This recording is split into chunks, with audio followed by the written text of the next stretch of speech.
Sizile Nkosi siyakucela usincede sisonke somandla ngabanye bawona amandla onke indlela ezikamoya zivule bawothandekayo Nkosi ingqondo yethu transform Thixo ingcwele sicela usimele kwinto yonke ezoliphazamisa icebo lakho ezimpilweni zethu bawona amandla onke singabatsha siyakudinga bawothandekayo umkhonzo keme ngaphambili siyacela umncwele bawothandekayo Nkosi lonke uphose ngokwakho moya kaThixo sicela uzenzele ngomkhonzo wakho ngegama leNkosi uYesu somandla sinikela kuwe siyakholwa umlilo kule ndlu yonke Nkosi sibiyele ngawo ukuze usidlise ukuze singaphosakali sonke silwele Nkosi sisathe etafileni kaThixo ngegama likaYesu waseNazaretha siyathanda ukuthi amaliqeliqa asuke ezulwini bawona amandla onke afikele kuthi Thixo wethu ingcwele into ezophazamisa Nkosi elungile insebenzo yalizwi lakho bawona amandla onke sicela usilibele kuyo ngegama leNkosi uYesu ukuze usebenze ngendlela ofuna ngayo bawona amandla onke phakathi kwethu siyakwamkela moyingcwele siyabulela Nkosi ukusifikisile sinikela kuwe ke Nkosi Nkosi wena ngegama leNkosi uYesu amen.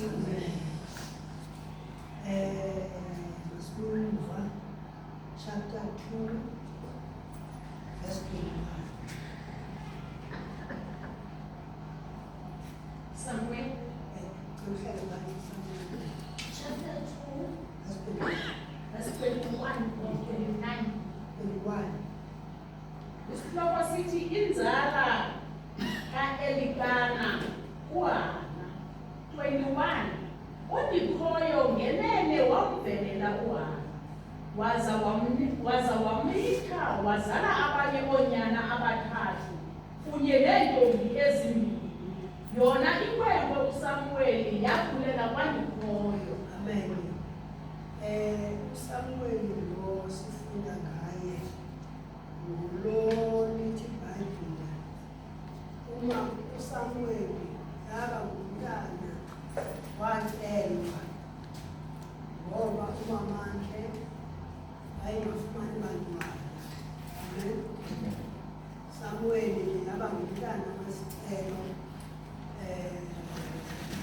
Thixo umama uHana wakhona uSamuweli. Amen. iBhayibheli lithi ke ngathi akuba ucelile wathi umama uSamuweli wamisa endlini kaThixo. Amen. Yes, funda verse 22. Ukuthoko wakuphendula nantsika umama kaSamuweli wakuphendula wakuphendula isicelo sakhe. Kuphenduke ukuthi uThixo waphinda. Amen. Amen. Waphinda uThixo. Yabaleka ngoThixo lento enziwe ngumama uHana umama kaSamuel. Amen. Yokuba into ebeyithethe kuThixo ayenze. Amen. Uba umntana amnikele kuThixo. UThixo waphinda ke wamvelela umama uHana. Wamthini abantwana abangabi amakhwenkwe amathathu nentombi ezimbini. Amen. Ngiyenzile le. UThixo wayivela wamblessa ngenye indlela emangalisayo. Angabi lacele umangwana, angabi lacele. Ngoba ngenxeba uye umangwana laa nto ebeyithethile akayilibala. Wathi uThixo ndiyakumenza oqiniweyo, ndiyamzisa kuwe Thixo. Amen. Thixo wamkhulisa akube efikele kwi-age erayithi wamsendela kaThixo wayehlala kwa-altar apho kwakuhlala kwanetyeya. UThixo wabona ukunyaniseka kukamama uHana. UThixo waphinde wamthinjise ngabantwana angakhange abacele. Into ethi xa ungumntu omtsha, xa ucele into kuThixo unyaniseke phambi kobuso bukaThixo. Amen. Ithi baphinde wamnika abantwana. Amen. Verse 22. Ukuqaqadeka konyana baka-Eli. U-Eli ngeli xesha wayeseluphele phela. Yes. Wayesoloko esiva ngemikhwa emibi yoonyana bakhe kumaSirayeli. Ngeli xesha kuzama ucelwa kukho esidleni uba umama engazali engafumani bantwana umamana. Kwecala utata uEli Ndodekulu unoonyana bakhe. Oonyana bakhe abasileyo endlini kaThixo. Amen. UThixo unesikhalo kwecala. Amen. Ukuba yini Thixo umzi wam. Amen. Kwecala umangwana naye uyalila. Ulile umntwana Thixo amphendula. Xa ke ngoku uTakumeli weva iba abonyana bakhe khona abantu ka-15. U-Eli ngeli xesha wayeseluphele phela. Wayemdala. Wayesoloko esiva ngemikhwa emibi yoonyana bakhe kumaSirayeli. Yes, ewe. Wayiva nento yokuba babelala abafazi ababekhonza ngasemasangweni enkundla yesibingelelo sikaNikhoyo. Uqonda abafana babenganambewu kakhulu endlini kaThixo. Amen. Imbeko babengenayo ukuba benze obu bubi. Amen. Kodwa ndithanda le nto noba endlini kaThixo kwakunjena, kodwa umama uHana nalo mntwana. Amen. Ngeli xesha kobuhlungu kuThixo noba uHana kwelakhe icala kumnandanga uba nakho isizalo sithe sivaliwe. Amen. UThixo uyakhala ngendlu yakhe ibandla lakhe noma uHana kwecala uvalwe isizalo ngabe uThixo umphendula ke ngoku. Amen. Sibona kule ndawo verse 1 ke chapter 3.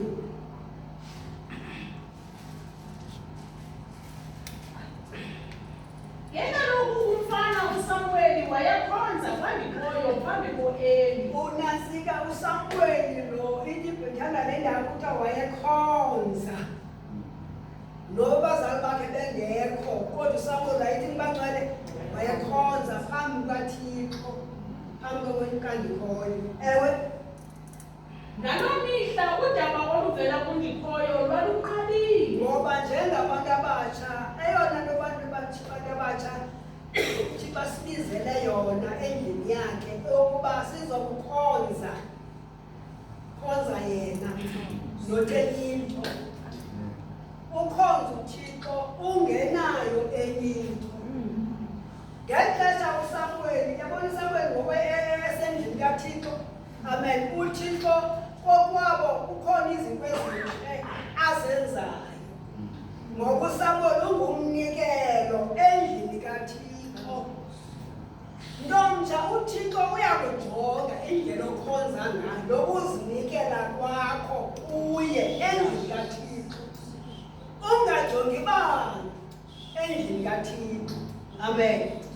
UThixo ngawe noba mhlawumbi bekubuhlungu enhliziyweni yakho kodwa ngawe uThixo athuthuzeleke. Wayekhonza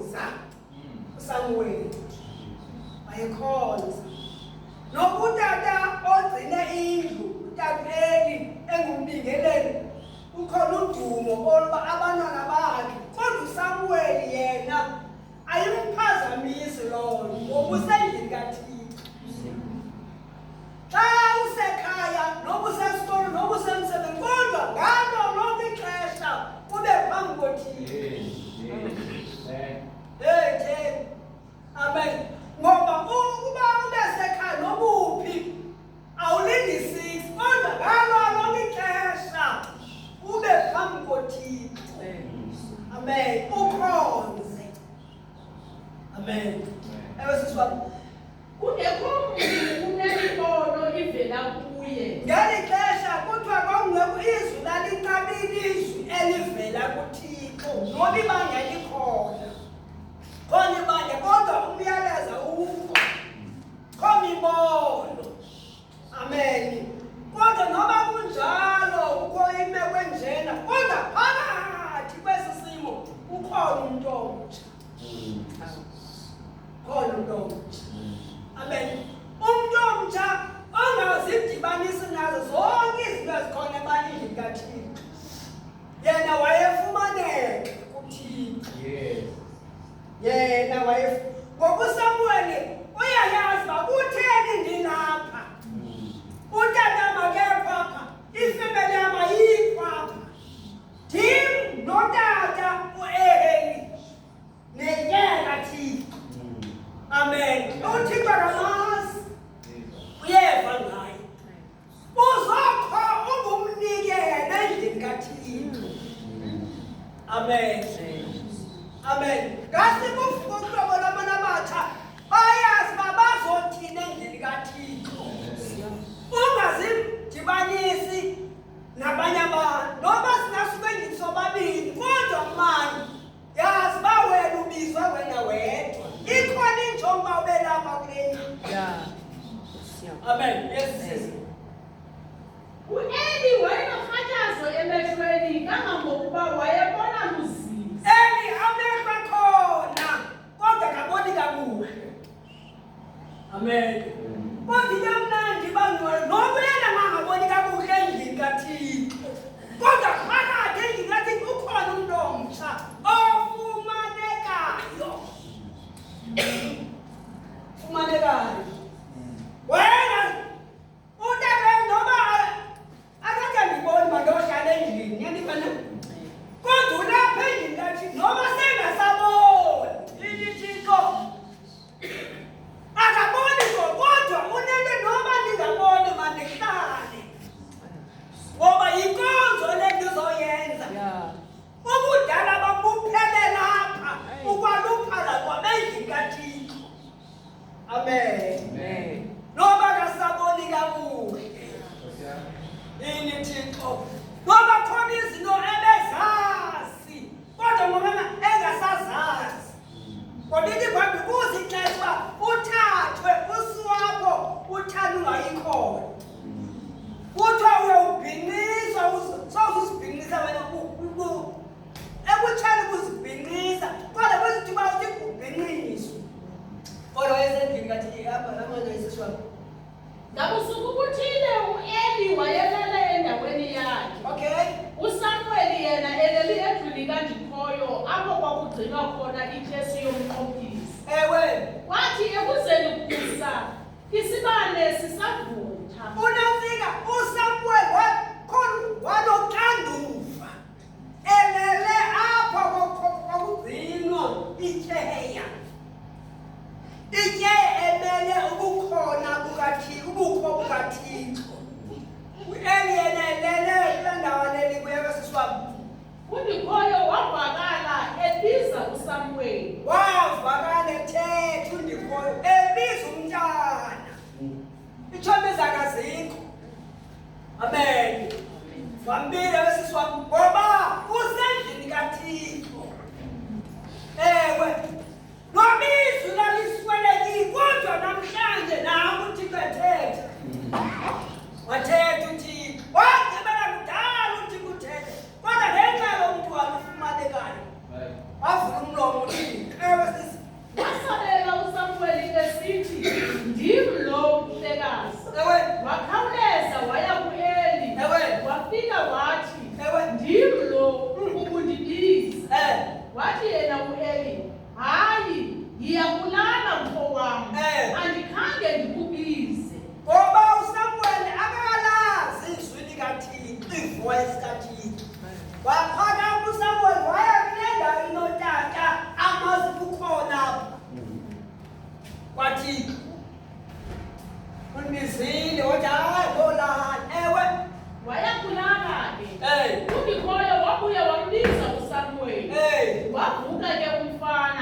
waya kwaku-Eli wathi, "Mhlekazi, uyandibiza ndim?"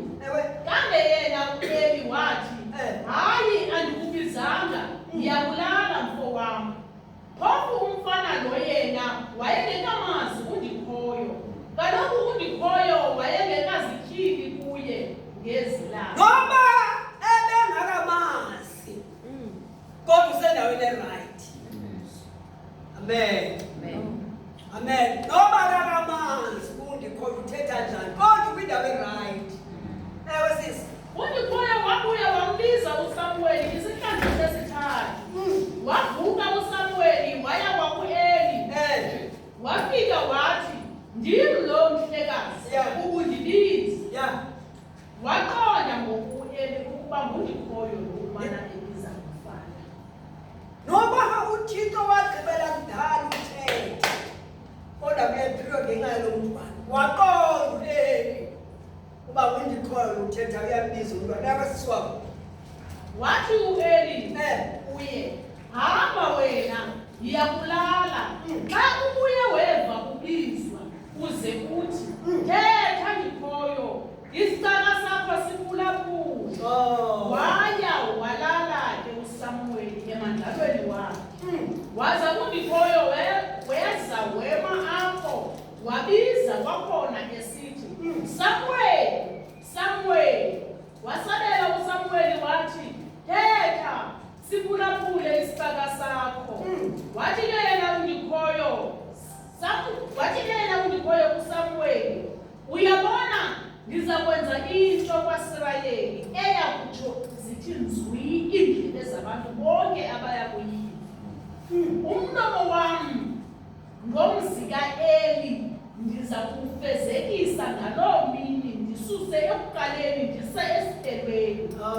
Phofu ke sendimxelele ukuba umzi wakowabo ndiza kuwohlwaya ngokupheleleyo ngenxa yesono asaziyo soonyana bakhe. Noba izwi lagqibela kudala kodwa uThixo wawuvula kulo mntwana. Amen. And uThixo uthetha amagama amakhulu ngenxa yendlu yalo tata-Eli ukuthi ndiza yohlwaya lena. Yes, sisi wam. Kaloku oonyana bakhe balinyenyisa igama lam, waza yena akabakhalimela. Okay.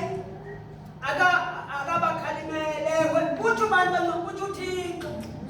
Akabakhalimele. Ewe sisi. Ke ngoko ndifunge ndathi kumzi ka-Eli, akukho dini namnikelo uya kuze ube nako ukulicamabushela ityala lakho. uSamuweli wangqengqa kwade kwasa. Uthe akuvuka wavula iingcango zendlu yakwaThixo, woyika ukubalisela u-Eli ngombono wakhe. Ke kaloku u-Eli wambiza uSamuweli wathi, "Samuweli, mfo wam." Waphendula uSamuweli wathi, "Ndim." Wambuza esithi, "Lizwi lini na eli undikhoyo alithethileyo kuwe? Musa ukundifihlela ndixelele.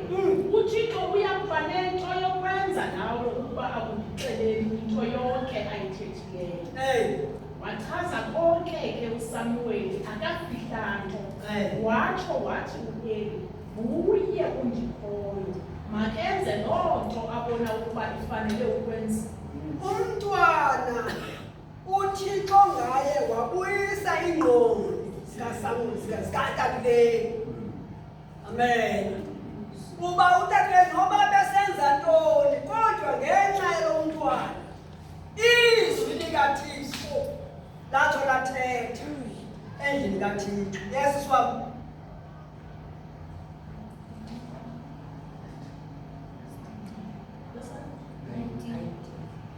Waya ekhula kuSamuweli, undikhoyo enaye. Waya ekhula uSamuweli, uThixo etheni bangcwele enaye. Ewe sisi wam. Zaza nezinto ezithethwa nguSamuweli zazalisekiswa. AmaSirayeli ukususela eDani kuye eBhesheba aqonda ukuba uSamuweli wayengumshumayeli onyanisekileyo kandikhoyo. uSamuweli aqonda amasirayeli onke uba ubani ngoba kwisizukulwane sikaSamuweli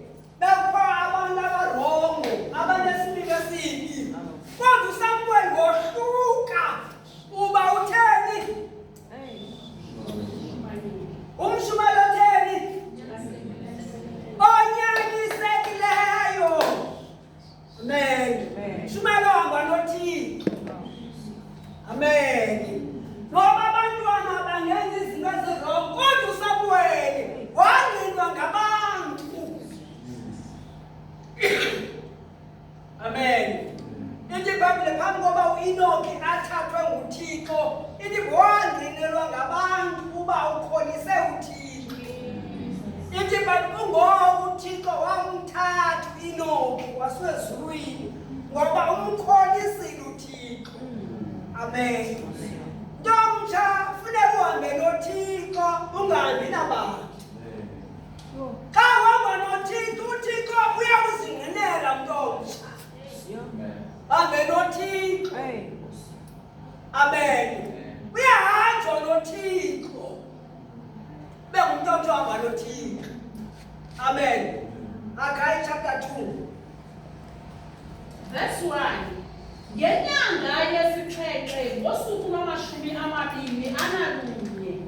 enyangeni leyo kwafika ilizwi likaYehova ngoHagayi umprofethi lisithi, "Awuthethe kuZerubhabheli unyana kaShalatiyeli ibamba lakwaYuda nakuYoshuwa unyana kaYozadaki umbingeleli omkhulu nakumasalela abantu uthi, Ngubani na kuni apha oseleyo owayibonayo le ndlu isesekuqaqawulini Ngoba le ikhonwele ikhona ubuqaqawuli bayo bokuqala.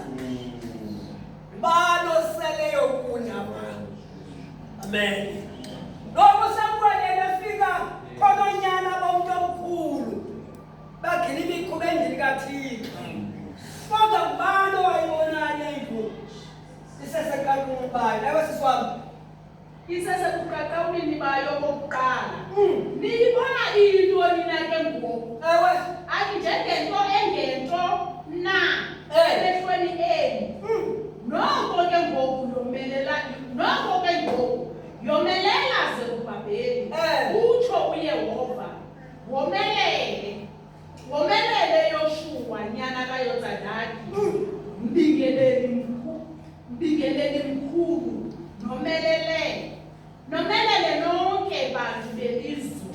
Utsho uYehova, nisebenze ngokuba ndinani. Utsho uYehova wemikhosi. Nithini nisebenze utsho uYehova ngoba theni ndinani. Bengumuntu omtshamana ungazuhamba nabantu. Wahambe noThixo kuphela. Ngoba kuyathiwa kuyahanjwa noThixo abantu abatsha. Wahambe noThixo inyama ingavumi. Uzinikele uzilahlele kuThixo. Amen. uJeremiya chapter 1. uJeremiya sovala.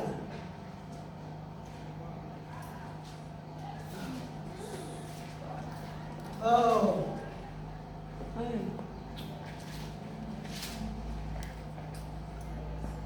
Chapter 1 verse 4. Verse 4. Yes. Wafika ke ilizwi likaYehova kum lisithi, Ngoba liyafikiswa ewe. Ndingena kububi esizalweni, bendikhwazi, Ewe. ungekaphumi emfilinini. Ngoba uSamuel noma engakazali uThixo wayemazi. Uba indlu kathi kuzayibuyisa ngaye. Ewe. Ndakungcwalisa, ndakumisa, waba ngumprofethi wentlalo. Ungekabikho Samuel, ungekabikho Jeremiya. Yakwazi. Ewe sisi. Ndathi mna, wow, Nkosi Yehova, yabona, andikwazi ukuthetha, Kwazi uthetha. ngokuba ndingumntwana. Yini Thixo. Amen. Noba imekwinjena kube khona abantu athi hayi mina ndimncinci. Amen. Apho uSathane esebenzisa abantwana abancinci kweli lizwe siphila kulo. Nalapha enompumelelo kube khona abantwana abasetyenziswa nguSathane. Uphinde wena njengomntu omtsha uthi hayi ndimncinci. uJeremiya ndimncinci ewe. Wathi uYehova kum, musa ukuthi ndingumntwana. Suze ngumntwana. Ke uyakuya kubo bonke endikuthuma kubo, konke endikubuyisela umthetho ngabo, uze ukuthethe, Yes. uze ungakoyiki ngokuba ndinawe. Ungoyiki ngoba mna Thixo ngitheni ndinawe. Amen. Ube ngumuntu omtshamani uyazi uba noba uThixo engabonakali kodwa ngokholo ndihamba noThixo. Ngoba xa uphila kabuhle le nto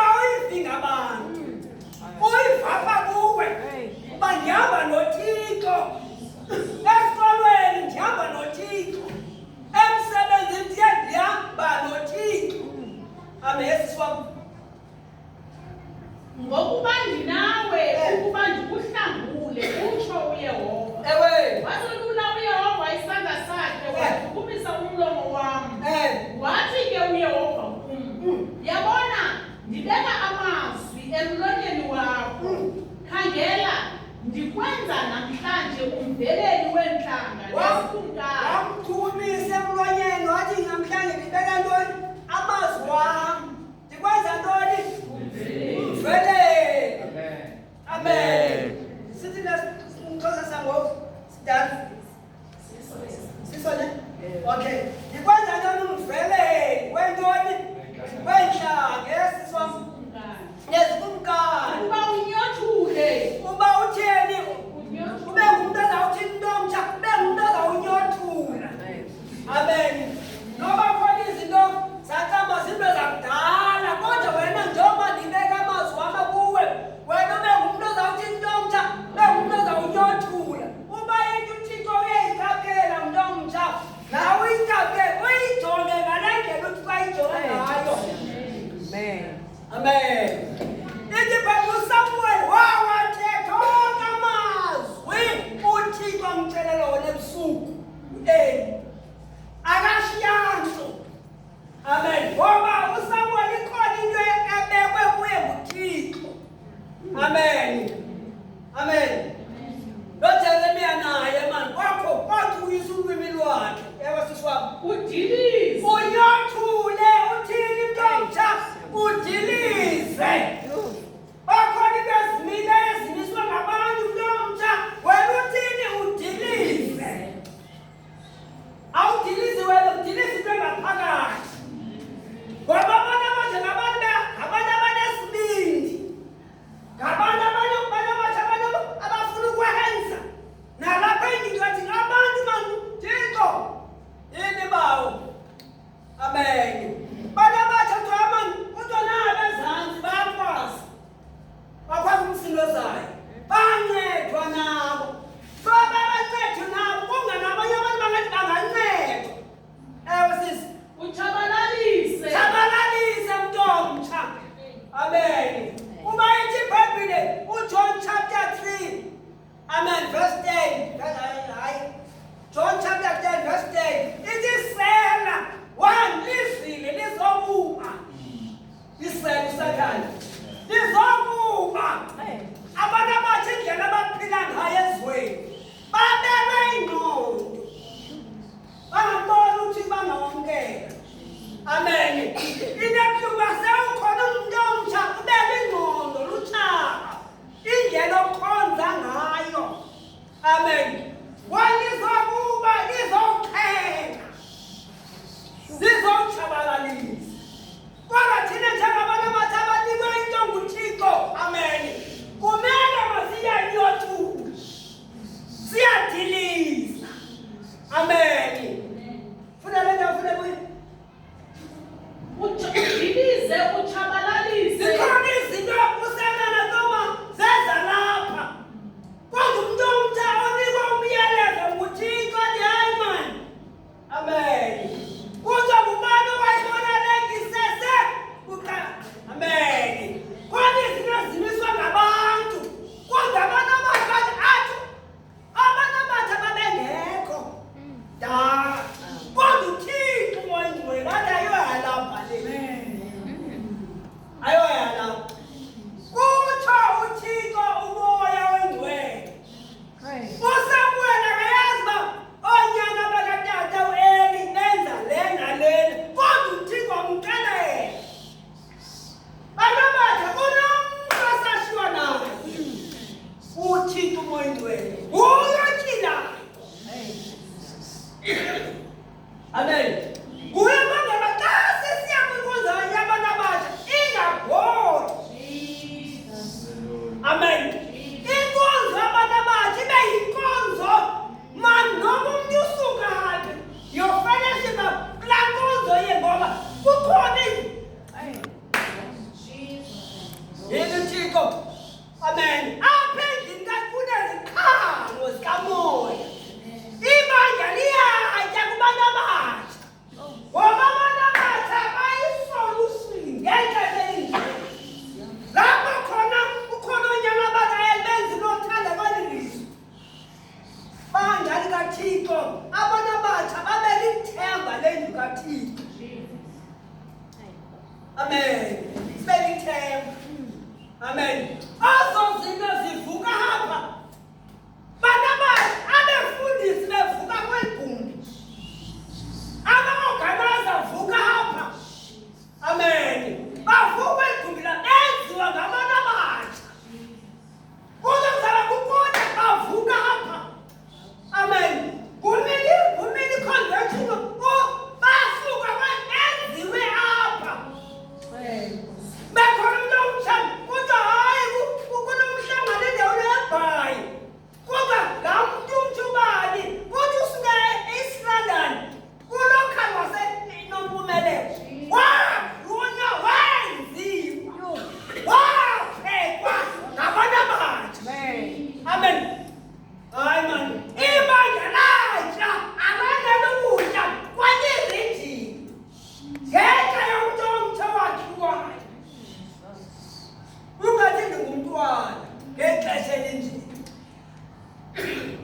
Amen. Bana basha ungangayazi bayisuka kule nkonzo. Kodwa ukhona umuntu oyaziyo. Bayayinjani? Sifuna kuye manje. Amen.